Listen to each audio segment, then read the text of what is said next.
Hello everyone, बच्चों कैसे हो आप सभी। मुझे बेहद खुशी है कि जब मैंने इसका पहला पार्ट डाला था तो उसके बहुत अच्छे रिव्यू आए थे और उसी को ध्यान में रखते हुए मैं आपको नंबर सिस्टम का सेकंड पार्ट डालने जा रहा हूं। और मैं आपसे बस यही कहता हूं कि आप वीडियो को पूरा देखें। ये चीजें आपको बहुत हेल्प करेगी जब आप एग्जाम में क्वेश्चन करोगे। ये क्वेश्चन आपके यूपीएसआई या फिर एसएससी में क्वेश्चन पूछे जाएंगे और आपके यूपी पुलिस, दिल्ली पुलिस में भी यहाँ से क्वेश्चन पूछे गए थे। ठीक है, जैसा कि मैंने आंसर की में चेक किया था, बहुत सारे बच्चों की मेरे पास आंसर की है, मैंने उसमें बहुत सारे क्वेश्चन देखे थे। तो उसी को ध्यान में रखते हुए मैं इन क्वेश्चनों को स्टार्ट कर रहा हूँ और थोड़ा सा ध्यान से पढ़िए इन्हें। जो चीजें मैंने आपको इसमें मैं छोड़ दूंगा वो आपको पहले पार्ट में देख लेनी है। ठीक है, पहले पार्ट मैंने इसका डाल रखा है, डिस्क्रिप्शन में लिंक है, आप वहां से देख सकते हो या फिर आप हमारी प्ले लिस्ट से भी पहला पार्ट इसका देख सकते हो, क्योंकि पहला पार्ट बहुत ज्यादा इंपॉर्टेंट है, तब ये सेकंड पार्ट समझ में आएगा। और मैं आपको फिर से यही कहता हूं कि आप वीडियो को पूरा देखें, ये आपको बहुत हेल्प करेगी। चलो ज्यादा देर ना करते हुए वीडियो की शुरुआत करते हैं। बच्चों, मैंने पहले वाले पार्ट में एक तो आपको छोड़ दिया था ऐसे अभाज्य संख्याएं। ऐसे अभाज्य संख्याएं उन संख्याओं को कहा जाता है जिन दो संख्याओं का महत्तम समापवर्तक एक होता है। अर्थात हम ये भी कह सकते हैं कि उनका जो फैक्टर होता है अर्थात उभयनिष्ठ होता है, उनका उभयनिष्ठ एक होता है। जैसे कोई भी आप दो लगातार प्राकृतिक संख्याएं ले दो, कोई भी दो लगातार प्राकृतिक संख्याएं ले दो तो उनका एचसीएफ कितना होगा? एक होगा। जैसे आप ले सकते हो 2 3 हो गया, फिर 3 4 हो गया, 4 और 5 हो गया, 5 और 6 हो गया। इन दोनों में क्या होगा? ये कॉमन होगा। दोनों में क्या होगा? यहाँ पे कॉमन होगा। ठीक है, अब देखो भाई, नेक्स्ट जो हमारा नंबर आता है वो हमारा आता है युग्म अभाज्य संख्याएं। युग्म अभाज्य संख्याएं आपकी बुक में लिखी हुई होगी। युग्म अभाज्य संख्याएं उन संख्याओं को कहा जाता है जिन दो अभाज्य संख्याओं का अंतर 2 होता है। जैसे आप यहाँ पे ले सकते हो 11 और 13, इसी प्रकार आप यहाँ पे ले सकते हो 3 और 5, इसी प्रकार आप एग्जाम्पल ले सकते हो 5 और 7। देखो दोनों अभाज्य संख्या है और दोनों की दोनों क्या है? अभाज्य संख्या है और दोनों का अंतर 2 भी है। तो जिन दो अभाज्य संख्याओं का अंतर 2 होगा उन्हें युग्म अभाज्य संख्याएं कहा जाता है। ठीक है, दूसरा पॉइंट क्लियर हो गया। ये क्वेश्चन आपके लैंग्वेज बेस्ड क्वेश्चन एग्जाम में पूछे जाते हैं, खासकर एसएससी ऐसा क्वेश्चन पूछती है। ठीक है, तो तीसरा क्वेश्चन जो आपका मन का आता है, आपको ये तो सभी को पता होगा कि संख्या एक न तो भाज्य है और न ही अभाज्य है, क्योंकि सबसे छोटी भाज्य संख्या कितनी होती है? 4 होती है और सबसे छोटी अभाज्य संख्या 2 होती है। तो एक तो किसी में भी नहीं आता, तो हम क्या कहेंगे कि एक न तो भाज्य है और न ही अभाज्य होगी। नेक्स्ट जो हमारा नंबर आता है ऐसी सम संख्या जो अभाज्य भी हो, अर्थात कौन सी होगी? 2 होगी। कौन सी होगी? 2 होगी। 2 को छोड़कर ऐसी कोई इस दुनिया में कोई सी संख्या नहीं है जो हमारी अभाज्य हो और सम भी हो। ठीक है, तो जितनी भी हमारी 2 के बाद जितनी भी संख्याएं होगी जो अभाज्य होगी वे विषम संख्या होगी। तो 2 एकमात्र ऐसी संख्या है जो सम भी है और अभाज्य भी है। नेक्स्ट पॉइंट आपका आता है, नेक्स्ट पॉइंट क्या है आपका? सभी प्राकृतिक संख्याएं क्या होती है? पूर्ण संख्या या फिर पूर्णांक या परिमेय या फिर वास्तविक होती है। बच्चों, मैंने ये आपकी पहले पार्ट में बता रखा है कि प्राकृतिक संख्या किसे कहा जाता है? पूर्ण संख्या, पूर्णांक, परिमेय और वास्तविक। तो आपको अगर वे चीजें समझनी है तो आप इसका पहला पार्ट जरूर देखें। ठीक है, तो जो सभी प्राकृतिक संख्याएं आती है वो पूर्णांक के अंतर भी आ जाती है और पूर्णांक के अंतर भी, पूर्ण के अंदर भी और परिमेय संख्या के अंदर भी आती है और वास्तविक संख्या के अंतर्गत भी आती है। ठीक है, फिर उसके बाद जो हमारा नंबर आता है वो किसका नंबर आता है? सभी पूर्ण संख्या क्या होती है? पूर्णांक, परिमेय और वास्तविक होती है। मतलब हमने प्राकृतिक संख्या हटा दिया, अब हमने क्या ले दिया? पूर्ण संख्या। पूर्ण संख्या किसके अंदर आ जाएगी? पूर्णांक, परिमेय और वास्तविक के। जैसे प्राकृतिक संख्या इन तीनों के अंदर आती थी, इसी प्रकार अब प्राकृतिक संख्या तो हटा दो, पूर्ण संख्या किसके अंदर आएगी? इनके अंदर आ जाएगी। फिर उसी प्रकार हमारी पूर्णांक किसके अंदर आ जाएगी? परिमेय और वास्तविक के अंदर आ जाएगी। फिर हमारी परिमेय किसके अंदर आ जाएगी? वास्तविक के अंदर आ जाएगी। तो ये चीजें आपको ध्यान से समझनी है। सभी पूर्णांक संख्या क्या होती है? सभी पूर्ण संख्या पूर्णांक, परिमेय एवं वास्तविक होती है। और फिर हमारा जो नेक्स्ट पॉइंट आता है, सभी पूर्णांक, परिमेय एवं वास्तविक होते हैं। जो हमारे पूर्णांक होते हैं क्या होते हैं? वे परिमेय भी होते हैं और वास्तविक भी होते हैं। 0 न तो धनात्मक है और न ही ऋणात्मक। 0 का मतलब है ना तो हमने किसी से उधार लिया है ना ही हमने किसी को उधार दिया है। तो 0 न तो धनात्मक हो सकती है और न ही ऋणात्मक। नेक्स्ट जो हमारा नंबर आता है अभाज्य। देखो एक चीज और बता दूं, अभाज्य संख्या को रूढ़ संख्या भी बोला जाता है। जिसको इंग्लिश में प्राइम नंबर बोला जाता है। अभाज्य संख्या को हम रूढ़ संख्या भी कहते हैं। अभाज्य, यौगिक, सम एवं विषम एवं पूर्ण संख्या कभी भी ऋणात्मक नहीं हो सकती। जो हमारी अभाज्य संख्या होगी, हमारी सम संख्या होगी, या यौगिक संख्या होगी, विषम संख्या होगी, पूर्ण संख्या होगी, कभी भी क्या नहीं हो सकती, ऋणात्मक नहीं हो सकती। इस पॉइंट को आपको स्पेशली याद रखना है। नेक्स्ट जो हमारा पॉइंट आता है, नेक्स्ट क्या आता है, सभी पूर्णांक परिमेय एवं अपरिमेय संख्या ऋणात्मक एवं धनात्मक दोनों हो सकती है। जो हमारे पूर्णांक होते हैं वे प्लस के भी होते हैं और माइनस के भी। इसी प्रकार हमारी परिमेय संख्या प्लस की भी होती है और माइनस की भी होती है, ठीक है। उसी प्रकार हमारी अपरिमेय संख्या भी प्लस की भी हो सकती है और माइनस की भी हो सकती है, ठीक है। तो इसमें यही पॉइंट था कि सभी पूर्णांक परिमेय एवं अपरिमेय संख्या धनात्मक एवं ऋणात्मक दोनों हो सकती है। फिर आगे क्या कहा गया है, भिन्न संख्या। भिन्न संख्या क्या होती है, परिमेय होती है। इस पॉइंट पे ये वाला क्वेश्चन आपका एसएससी में पूछा गया था। भिन्न संख्या परिमेय होती है, लेकिन परिमेय संख्या को हम भिन्न नहीं कह सकते। क्यों? क्योंकि भिन्न कभी भी ऋणात्मक नहीं हो सकती और परिमेय संख्या ऋणात्मक और धनात्मक दोनों हो सकती है, ठीक है। आपको याद रखना है जो हमारी भिन्न होगी, जबकि दोनों पी बटे क्यू के रूप में लिखी जाती है। मैंने इसका अंतर पहले वाले पार्ट में बता रखा है कि भिन्न संख्या और परिमेय संख्या में क्या डिफरेंस है। दोनों पी बटे क्यू के रूप में लिखी जाए, मैंने वहां पे बता रखा है बहुत अच्छे से। नेक्स्ट जो हमारा नंबर आता है, शून्य में किसी भी संख्या से भाग देने पर शून्य आता है। मान के चलो अगर मैं शून्य को किसी संख्या से भाग दूं, ए बी सी डी से किसी से भी भाग दूं, तो हमें क्या मिलेगा, 0 मिलेगा। तो सभी को पता होगा, ठीक है।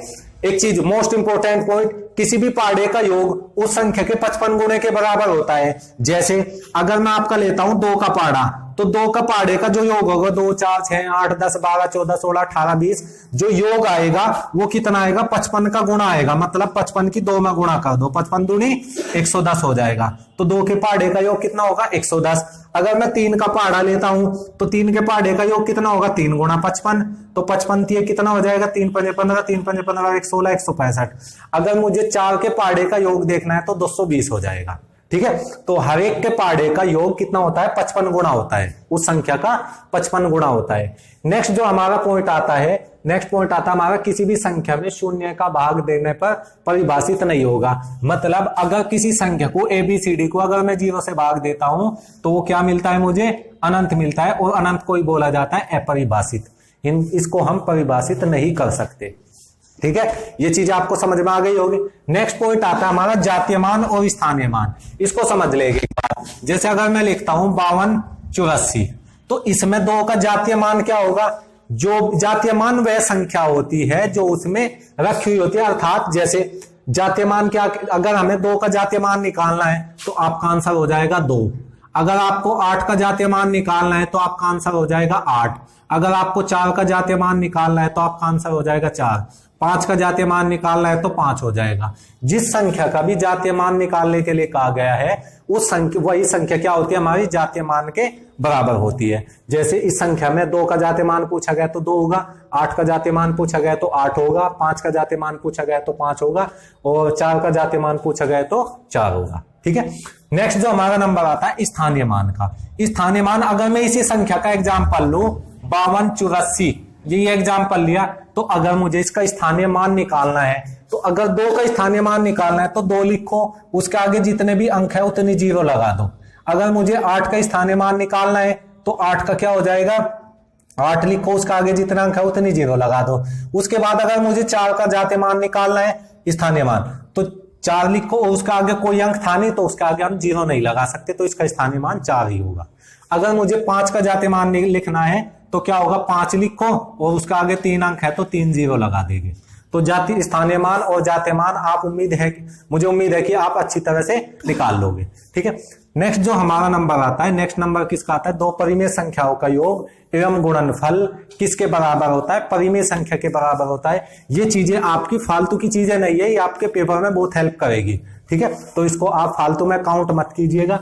जैसे हमारा ये नंबर है, 2 परिमेय संख्याओं का योग एवं गुणनफल किसके बराबर होता है, परिमेय संख्या के बराबर ही मिलेगा। कभी भी 2 परिमेय संख्याओं को जोड़ लो या दोनों परिमेय संख्याओं को गुणा कर लो, क्या होगा, वो हमेशा परिमेय संख्या ही मिलेगा यहां से, ठीक है।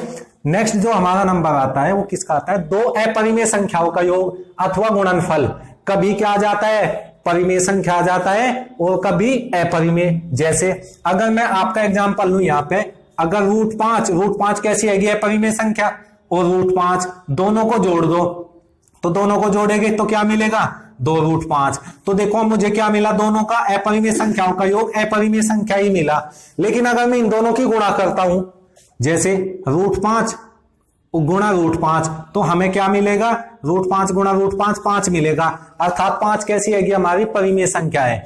तो कभी देखो हमें अपरिमेय संख्या मिल रहा योग, और कभी हमें क्या मिल रहा, परिमेय संख्या मिल रहा, कभी अपरिमेय और कभी परिमेय। तो इसमें यही कहा गया है, दो अपरिमेय संख्याओं का योग अथवा गुणनफल कभी परिमेय होता है एवं कभी अपरिमेय होता है। परिमेय और अपरिमेय भी मैंने पहले पार्ट में बता रखे हैं, तो जिसको वो चीजें समझनी है वो आप इसका पहला पार्ट जरूर देखें। नेक्स्ट जो हमारा पॉइंट आता है, परिमेय संख्या और अपरिमेय संख्याओं को अगर मैं जोड़ दूं तो क्या मिलेगा, मुझे हमेशा अपरिमेय मिलेगा। क्या मिलेगा, अपरिमेय मिलेगा। नेक्स्ट जो हमारा नंबर आता है, परिमेय संख्या और अपरिमेय संख्या की अगर गुणा कर दूं तब भी मुझे क्या मिलेगा, परिमेय ही मिलेगा। अर्थात जब भी परिमेय संख्या और अपरिमेय संख्या को जोड़ा जाता है या फिर गुणा की जाती है तो मुझे क्या मिलेगा, दोनों कंडीशन में अपरिमेय संख्या मिलेगी। क्या मिलेगी, अपरिमेय संख्या। दो परिमेय संख्या के मध्य अनंत अपरिमेय संख्या हो सकती है। दो परिमेय संख्या के मध्य, सॉरी ये गलत लिखा गया था, तो दो परिमेय संख्या के मध्य अनंत परिमेय संख्या होती है।